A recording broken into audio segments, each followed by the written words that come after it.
Those years ago, when I was pursuing the swordsmiths alongside Commissioner Kamisato of the Yashiro Commission, I was not injured by one of the fleeing smiths. Rather, it was night, and after the clues led us down to shore, I waited for the culprits to show themselves. However, there were no swordsmiths in sight, only a single eccentric stranger.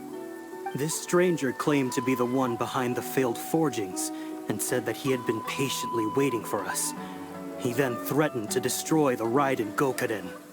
That person was of able body, and in a blink of an eye, myself and the accompanying samurai had been defeated. Commissioner Kamisato was severely wounded, and I barely escaped death myself. My hat had fortunately blunted a blow to my head. The unusual stranger could have easily claimed my life at that moment. But, after noticing my appearance, he stopped his attacks and sternly asked if I had any connection with the name Niwa. I answered that it was my father's surname, and after my father disappeared, I was adopted by the Kaedahara family. Upon hearing my answer, the stranger paused. After a long silence, he suddenly said, "Tell her this. My name is Kunikuzushi." He then turned and left.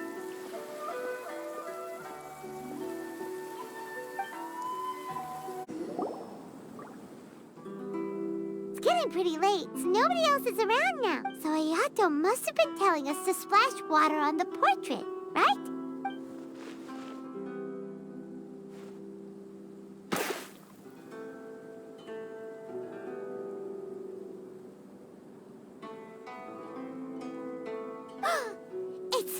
It's the Balladeer!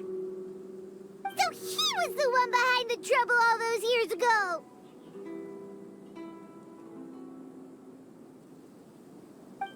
When there is no one else near the portrait, you can confirm with your own eyes. As for the means of revealing that answer, well, you have used it many times before. Also, there's one last thing that we must discuss. I mentioned earlier that the occurrence of a certain incident made me notice the bonsai plants. I wish to tell you of that incident now. It was just after the Shogun announced the abolition of the Sakoku decree. I heard that something had happened at the Tenryou Commission. They had discovered signs that someone had entered the warehouse storing the Commission's articles of evidence and confiscated items. But nothing was stolen. I felt something unusual about that incident. So I told Kujo-Sara of the Tenryou Commission to treat it as if nothing happened. She was not to increase the guard or relocate the warehouse contents. In the meantime, I sent a member of the Shumatsuban to keep watch over the warehouse. And sure enough, someone was sneaking in and rummaging through the belongings of the Kaedahara clan. You mean, he was also looking for... I let him search for a while, but in the end, he found nothing. Soon after, he had to leave Inazuma by boat. Why didn't you send someone to catch him? The best way to protect a secret is to treat it as if it doesn't exist, is it not? Besides, the identity of this person is not hard to guess. After he left Inazuma, I carefully checked the Kaedahara clan's belongings one by one, and eventually discovered the papers in the hidden compartment of the flower pot. I am certain that the papers are the secret which the infiltrator sought to find, though he couldn't confirm whether this secret existed at all. So, now on to my final question. Which part of Kaedahara Yoshinori's experiences was the secret that needed to be protected?